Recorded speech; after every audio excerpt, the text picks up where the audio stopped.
And welcome back to the booth here at Pro Tour Magic Origins. Randy Buehler, Ian Duke, Marshall Sutcliffe. We are in round 15, and we have a full 4 winning-in matches for top 8 awaiting us down in the feature match area. The first one we're going to watch is Rich Hoaen versus Matt Sperling. Let's head down there right now.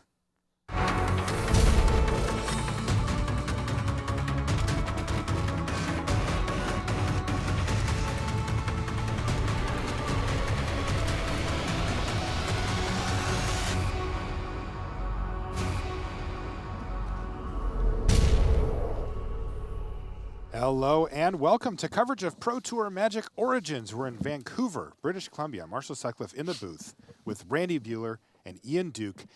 And we've got a heck of a feature match for you here in round 15. We've got Rich Hoaen. You take a look at Rich there. He is playing against his teammate, Matt Sperling. This is a winning-in for the top 8, Randy. And in fact, all of the matches are. There are exactly 8 players on 11 and 3. The winners will be 12 and 3. They'll be paired against each other. They'll shake hands next round and advance to the top 8.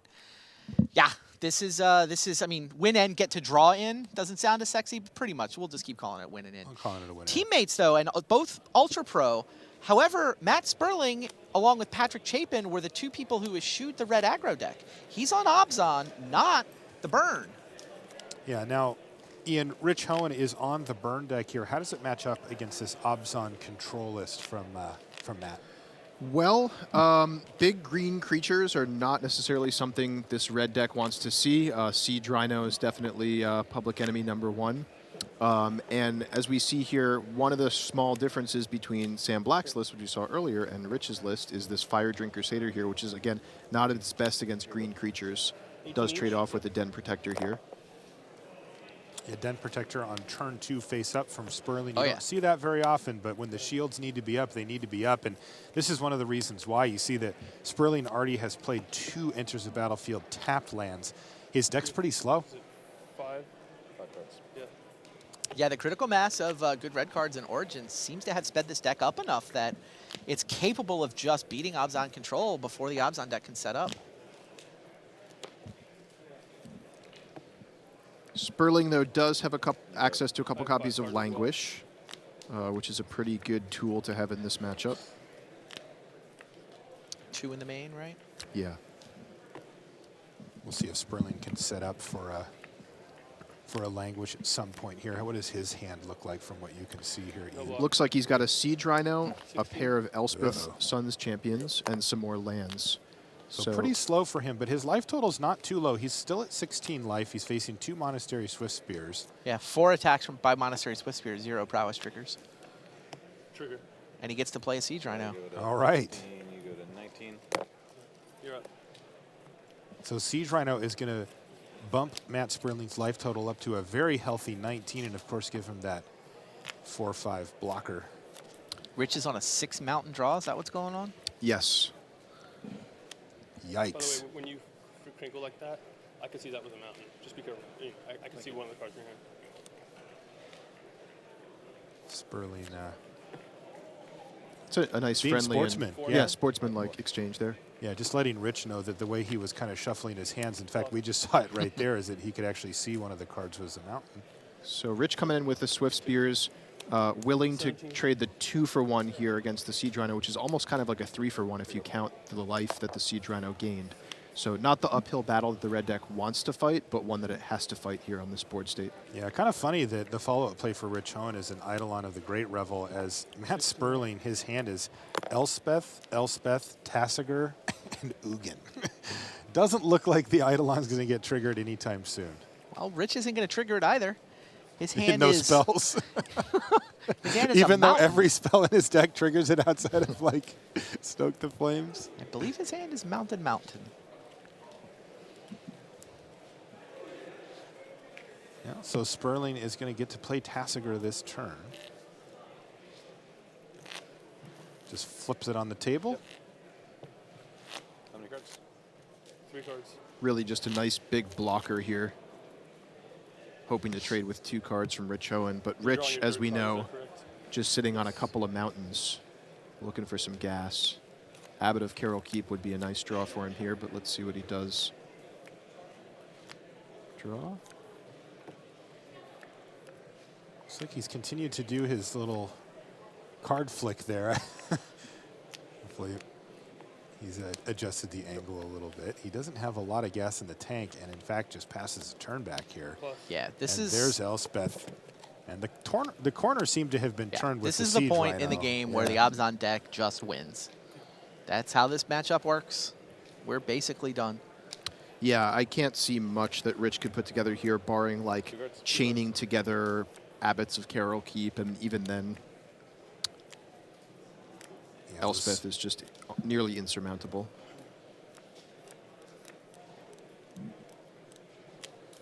Was that a back table result coming in?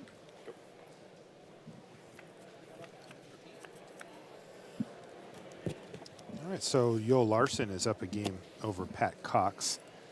And again, I want to remind you that the other matches we've got, of course, 4 total matches in our feature match here. They're all win-in-ins for the top 8. They're all going to put the competitors here paired up with somebody else from this group and in a position where they can take a draw into the top 8.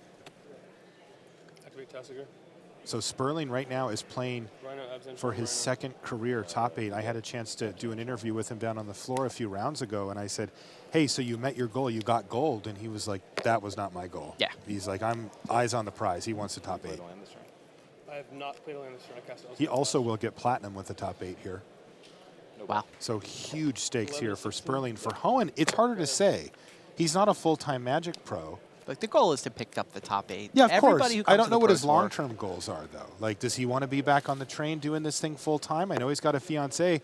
Well, either way, Matt Sperling picks up game 1, and he is 1 game away from his second Pro Tour top 8 as we take a look at our feature match area. We'll be back right after these messages. Outfit your Magic collection with the newest Magic Origins accessories from Ultra Pro.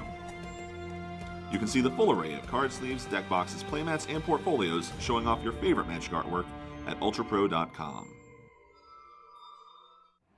Start on your road to the Pro Tour by playing in a preliminary Pro Tour qualifier. With more than 2,000 locations running events, you're sure to find one near you. Visit magic.wizards.com/pptq for schedules and information.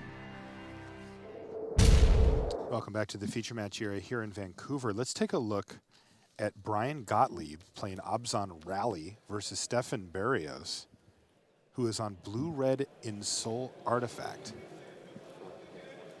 This is game 1. You can see that Gottlieb is under assault here. Barrios has half of his life total gone. Yep. But he's attacking with a Satyr Wayfinder. He's got a reasonably well-stocked graveyard. Barrios blocks with the O2 Ornithopter here. Are we going to see a Minister of Pain? We are. Sport trigger. Got him.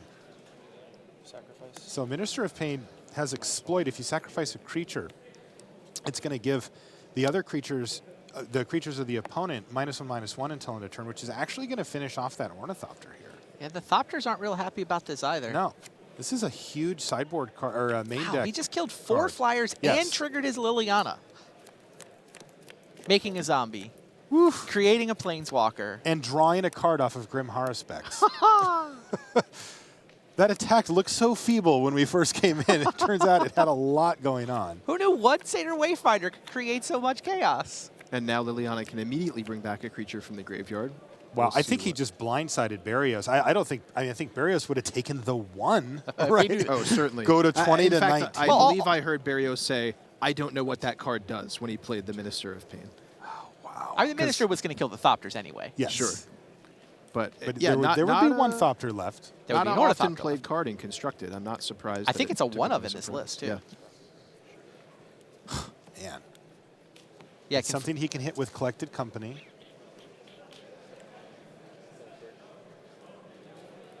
Plus. Takes out a Pia and Kieran Nalar from Barrios' hand with Liliana. And I thought I snuck a peek. The other card is a Shrapnel Blast, I believe. Yeah, he's trying to rip in Soul Artifact here. And if he did rip in Soul Artifact, but But it's not. his Thopters are gone. His Thopters are gone, including. Okay, so Shrapnel Blast targeting Oh, you. but he has a Thopter Engineer for haste on And the he's Thopter. got haste, Wow. and so he still wins this turn. Oh, unbelievable. Stefan Barrios picks up game 1. Wow. Oh, the Thopters get haste because of Thopter Engineer. Correct. He made 2 fresh ones. All of his flyers were gone, including the Ornithopter. But he had one with haste, and he top-decked the win there. 10 damage in 1 turn. That was sick. Wow. Stefan Barrios up a game over Brian Gottlieb. Brian Gottlieb's one of the New York City guys, right? Tested with Zvi Malchowitz? He is indeed. Yeah, Zvi was not happy about their deck choice, talking to him today. He felt like they just underestimated how good these red decks were. They didn't really find the blue-red artifact deck, and they thought they didn't have a sideboard plan for those decks. They had the wrong deck for the field. But, I mean, Zvi's been fighting through. Brian Gottlieb's obviously, he made it all the way to a win and in. So, I mean, they've been fighting a good fight, even if Rally is maybe not the perfect deck for today's metagame. Wow. All right, we're going to check in on Takahiro Fujimoto. Is this the versus Goblins Paul deck? Jackson. This is the Goblins deck, yeah. Randy. What is going? You know, we were having lunch. Look at the A couple of the Goblins! coverage guys were like, I want to see a Goblins deck. Well, we got one. Goblin Rabble Master, Goblin Pile Drivers. Look at them all. This is the deck everybody thought was going to be the red deck once the Origin spoiler came out. Now, his opponent, interesting as well, is Paul Jackson. Paul's from Australia. Yep. He's got 31 lifetime pro points. He's 24. And he's looking to make a run to be gold Gold, yeah. out of Australia. There has actually never been an Australian gold. And he's playing for his first Pro Tour top 8 here as well. He's on green-red devotion, as you can see. A massive Genesis Hydra sitting on the battlefield. It looks like there's a Polukranos. Yeah, it's pretty big Polukranos, too. Yeah, 9/9. 1, 2, 3, 4, 6 twos, right? 3 4s. Okay. 6 2s and 3 4s. You take 3, drop down to 13, Paul. That's in, Dead, block. How many more goblins you need? Fujimoto, 11. The judges are saying, how many more goblins? do you need?" Haven't really stress tested the feature match's supply of Goblin tokens until now. All right, we've got another update here. For fans of Patrick Cox, he has equalized against Joel Larson. They're going to play 1 game for the top 8. Wow. A lot of familiar names in the feature match area this round. Pat and Yol both needed to do work to make gold coming in this weekend, too. I'm pretty sure they've both locked it up now. But now they got their eyes on bigger prizes. All right, so here's Nissa. Fujimoto, 11. Jensen, 14. Who is in Planeswalker mode here. Sees another one on top of his library. Why don't we jump back to Rich Hoen versus Matt Sperling here. I have to see how this next game goes, and it could go quickly. Of course, we'll be bringing you updates on all of our tables at all times here. Attack you for 4. Now you can have mana for the first time. Go ahead. All right, Den Protector, again, Face up. just face up, turn 2, Den Protector, looking to trade for a Zergo. 6 cards. Is Rich going to allow it?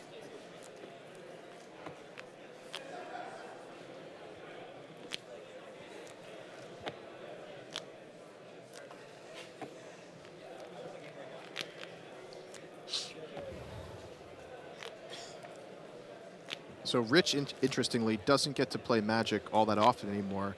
I heard that he actually qualified for this Pro Tour by winning a PPTQ in the Philippines while he was there on work. And A then playing buddy of his was headed to the PPTQ. He tagged along, qualified, went home to Toronto. A different buddy said, no, we're not playing basketball. Skip your Saturday afternoon basketball game. We're going to the RPTQ. Wow. And he spiked that, too. Awesome.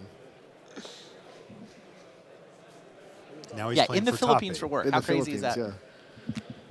The RPTQ was back home, though. Box Zergo. All right, so 15. the offer is accepted. Zergo's going to trade off for the Den Protector, and Sperling's going to drop down to 15.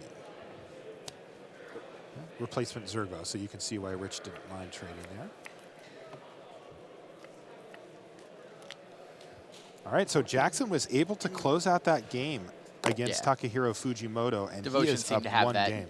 well under control. Once you get to block the Rabble Masters, that was kind of the last-ditch attack. I know that there's going to be a lot of people from Australia rooting for Paul Jackson here to make the top 8, and he's a game away.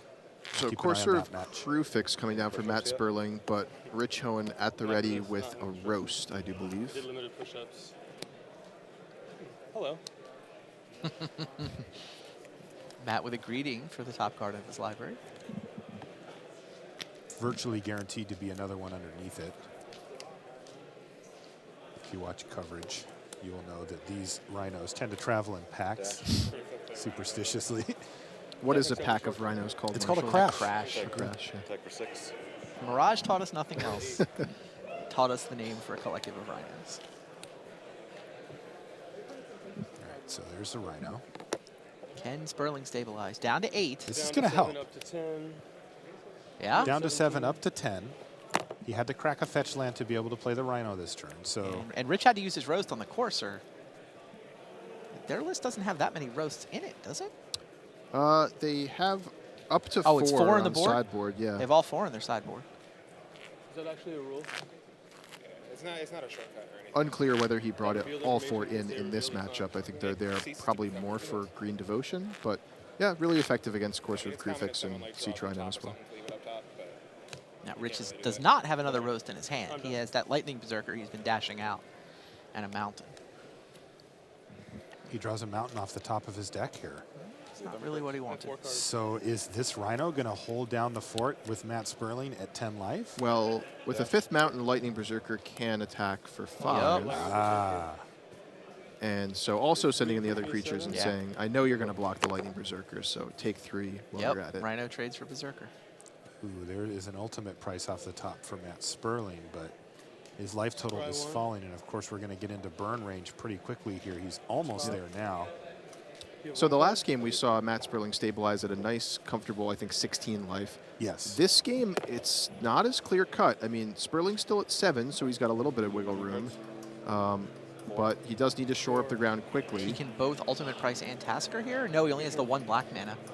So he had to choose Ultimate Price or Tasker, Oh, that's awkward. and he for chose Sperling. Ultimate Price. Also, are his lands, both his lands in hand come into play tapped, which means he cannot play Elspeth next turn either. No blocks. Not without a good draw. It's 4 damage to Matt Sperling. He said no blocks. Yeah, no, he just has to decide which creature he's going to use the Ultimate Price on.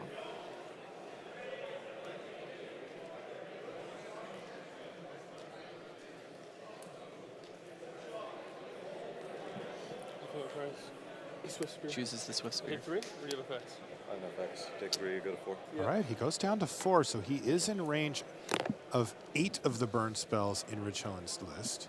Scry 1, He doesn't hit an untapped land, go. and he just has to pass the turn back. He could just be dead here. How many cards? Oh, he's got Farika's Cure in hand? Wow, Ooh. that was a good draw. Dash. Sure. No block. Is that enough? That's enough. Farika's Cure the Lightning Berserker. That means he only takes 1 damage this turn. Yep. Your turn. And congratulations to Pat Cox. He wins 2 games to 1 over Yoel Larson, putting himself into the top 8. Wow, Sperling down to 3, Sperling, but now though. Elspeth? Oh, he is at 3. There are so many cards that he can draw. Yeah, And there it is. there's one Stoke of the them. Flames off the top is On going to to game force a 3. game 3 here. Matt Sperling almost able to stabilize, but the red deck does what it does well. Finds a burn spell and finishes you off. So we're going to get a game 3 there in Rich Hoen versus Sperling to see who's making this top 8 and who's going to settle for a bunch of pro points. Again, Patrick Cox wins his match. You see him on the top there. He's the one closest to us, so a big win for Pat. Let's take a look at the Goblins again here, Randy. We were pretty Yes. excited to see what was going on there. And also, again, Paul Jackson from Australia. This is a cool story developing here, too, if he can make the top 8. Stoke the Flames Down goes Courser. is a courser, and that's pretty important here. You can see the top of Oh, the yeah. library. Nylea's disciple there is going to gain him 3 life this turn, though. You got to wonder if Paul has a great sideboard setup here. I mean, this Disciple can do serious work.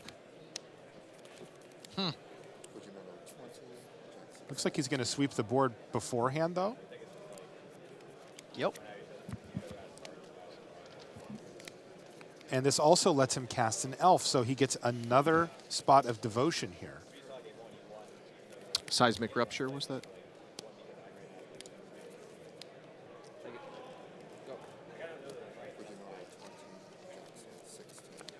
That was indeed Seismic Rupture in from the sideboard. Not going to lie, that's the first time I've seen that one cast on camera today. It's pretty effective in that it doesn't sweep away Sylvan Caryatid, just as we saw there. It does 2 damage to each creature without flying for 3 mana. Very effective against this Goblin strategy, especially if your follow-up play involves gaining a bunch of life. And it looks like Paul at 16 feels comfortable enough to build out his board and use up his mana as efficiently as possible. So when he finally plays that Nylea's Disciple, he's going to gain tons of life. Yeah, the single red on the Seismic Rupture is also useful. This deck's mostly green, right? Green it Devotion, is. it's mostly green.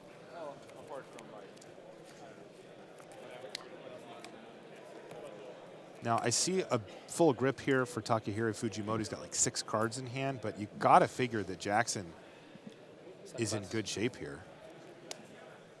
Whisperwood gets roasted, but it had time to throw off a 2-2.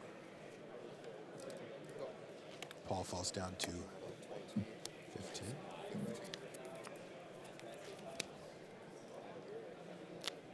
And back to Paul Jackson. Still only on 3 lands. 4 cards in hand for Fujimoto. Fujimoto from Japan. Looking to make the top 8 here. Paul Jackson from Australia. Up a game, standing in his way.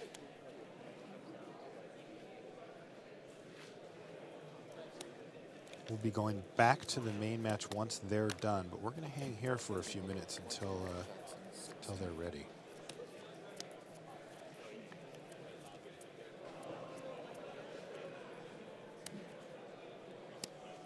Okay, it's Pelukrinos.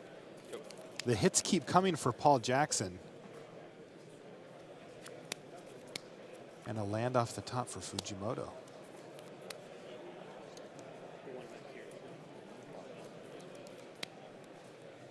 That manifest creature also sitting there threatening to block the Rabble Master. 2 cards. Here's Syrian Blood. He's going to use it on Pelukrinos, so that means that there's a follow-up play here. Wow, is that a Stephen Barrios update coming That is through? a Stephen Barrios update. He defeats Brian Gottlieb 2-0 to claim his spot in the top 8. Congratulations to Barrios. Running with scissors into the top 8. All right, so let's go back to our main match here. We're going to, again, keep an eye on the one that we're on now, and we'll keep you updated verbally here, but I got to see how Matt Sperling versus Rich Hoaen ends. Sperling stabilized in game 1 at 16 and was able to ride that to victory with a slew of Planeswalkers. This time he stabilized at 6 or 7 and was not able to hold on. And here comes Rich Hoaen attacking with 2 Swift Spears. One of them's going to get blocked. The signature turn 2 Den Protector, all 3 games. Yes, and it's done work all 3 games too. And here it is, Courser of Crewfix revealing Duress. So the first question is, does this Courser just get nabbed immediately, or does it get a chance to block? There's Exquisite Firecraft, and if he had a land, he could also cast Stoke the Flames. Here's an interesting question. Do you block here? No block.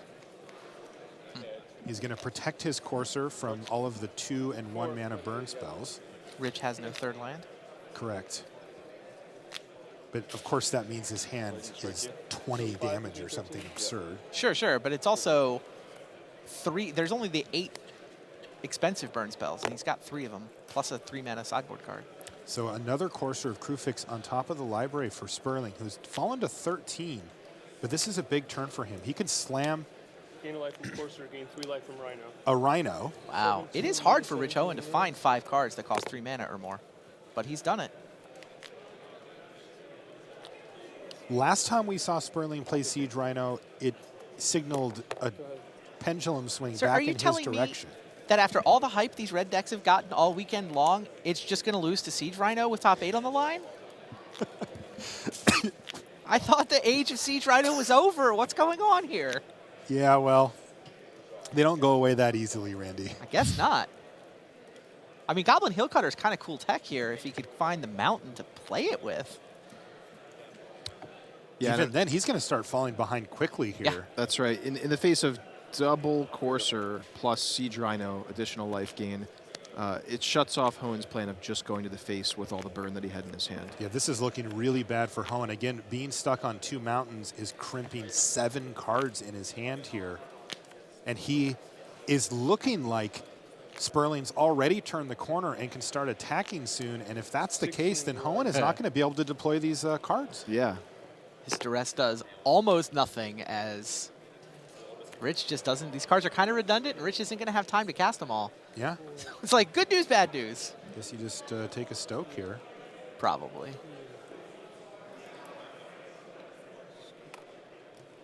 And then Rietzel, excuse me, not Rietzel, Sperling then gets to play a second Courser of Crewfix and a land for the turn, gaining 2 more life, putting him back up to 18 on his march to 20. Yep. Really looking like Pro Tour top 8 number 2 from Matt Sperling. He top 8'd the last PT of the season last year to make platinum, and it looks like he says, well, I can do that trick again. And there's even an ultimate price on top of the library too, just to clear away any future blockers. In the meantime, attack for 6, down to 9. Wow. Rich Hoenn about to pick up his first loss in Constructed. And funny enough, it was Matt Sperling piloting the burn deck That's true. last year at this time for his first Pro Tour You're top 8. totally correct, yeah. Rich Hoenn 8-0 in Constructed so far. And that's it. Matt Sperling wins and secures his seat in the top 8, number 2 for Sperling. Congratulations. And I got to say, Rich Hoenn, welcome back. Not a bad run. He's still got another match to play here. He's clinched a Pro Tour invite, though. He's going to be back again. Worst case scenario for him is 11-5. That's good enough to earn an invite to Milwaukee. Super impressive. Just to not be around for a while, hop back on, and just be playing for top 8 the next time. Dude can play some Magic. Indeed. Okay, let's jump back over, though. We do have one match outstanding. It's Takahiro Fujimoto. You see him on the left. He's playing Goblins versus Paul Jackson of Australia. Paul's up a game here. And looking to be in a good spot. He has resolved a Genesis Hydra as well. It's on 5. He's got a Pelucranos. He's got Nylea's Disciple. The Disciple has hit the battlefield. He is down to 1 card, but he's doing a lot of math here. Is he playing something huge? Take a look at Paul here. I'm going to guess yes. PJ, it says on his shirt. There's Fujimoto.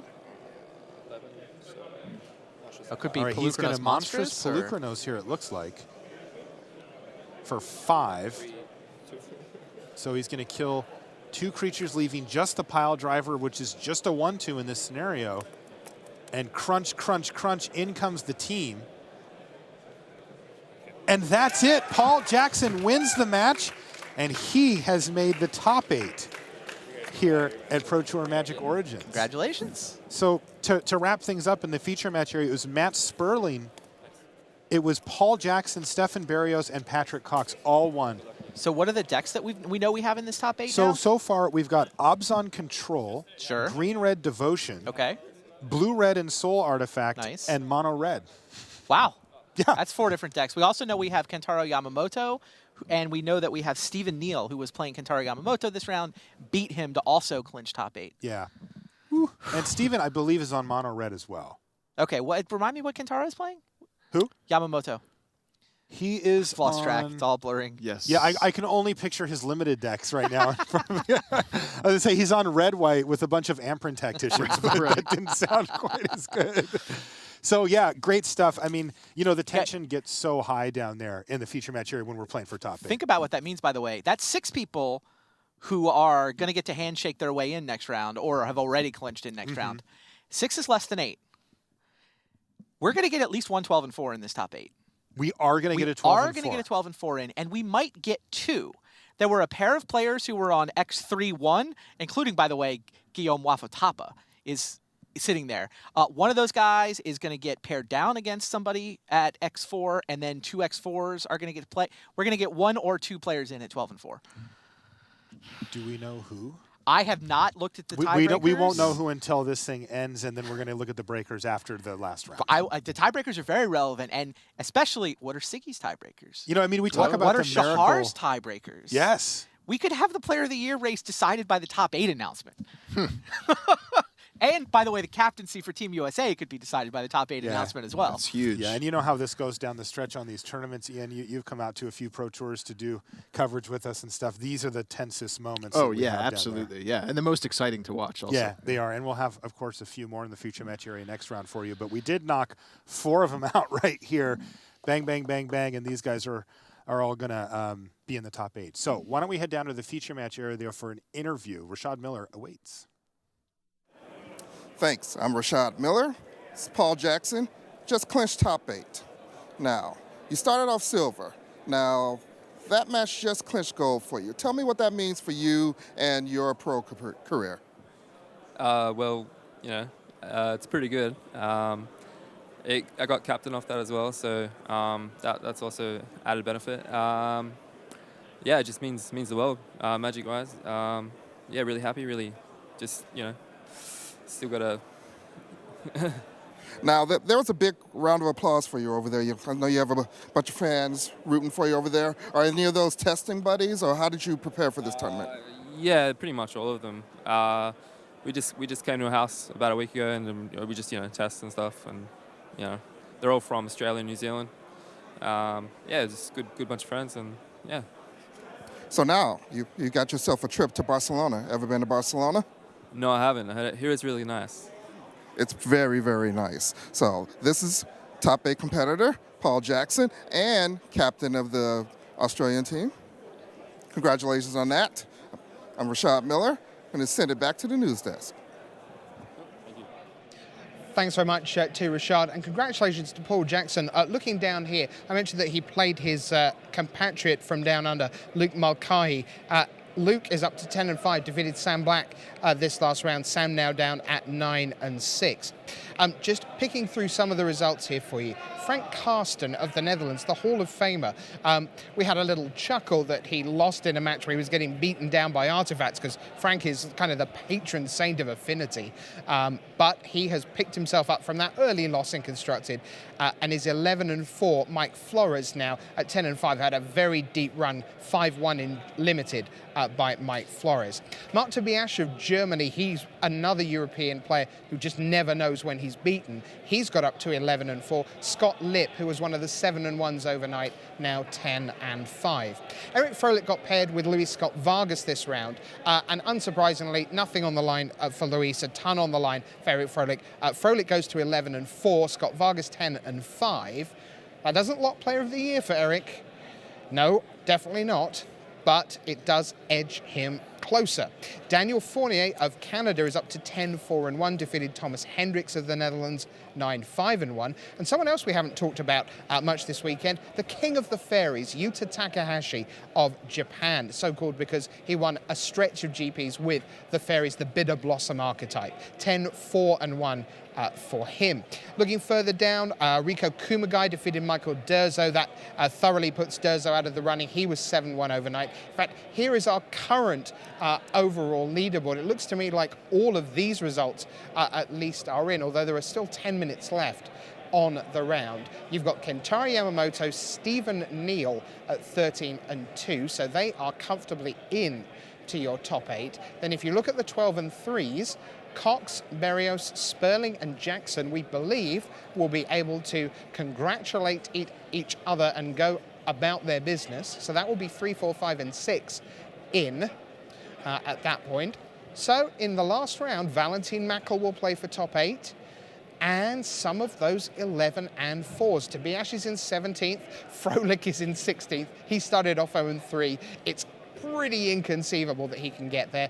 Your in-scorecard order, so Karsten 15, Fabian Dickman, Patrick Dickman, his brother, did not have a great weekend, but Fabian Dickman is sneaking in at the last towards a top 8 or top 16 berth with a win. Nathan Holliday, who clinched gold last week, he is now heading towards a top 16 finish, maybe top 8. And then once you start getting into the realms of the top dozen, Ashton, Hoaen, Fujimoto, Gottlieb, and Larson, they will feel that they have a great chance. However, missing from what you're seeing there is Shahar Shenhar and Mike Sigrist. They are currently at 10-4, and with 8.5 minutes left on the round, they are still playing. I can just catch a glimpse of them out of the window. They're still going at it. We're waiting for a result from that one. And one of those is going to be in with a real shout of the top 8 because, of course, they had very decent percentage points on the tiebreak. So that's where things stand right now. I mentioned in that results roundup one of our Canadian players here on home soil, Daniel Fournier, doing very nicely, thank you. He's won this round to go to 10-4-1, which means a ton of pro points coming his way. And we thought we might find out how he's been winning those pro points in the latest of our Pro Tour deck techs.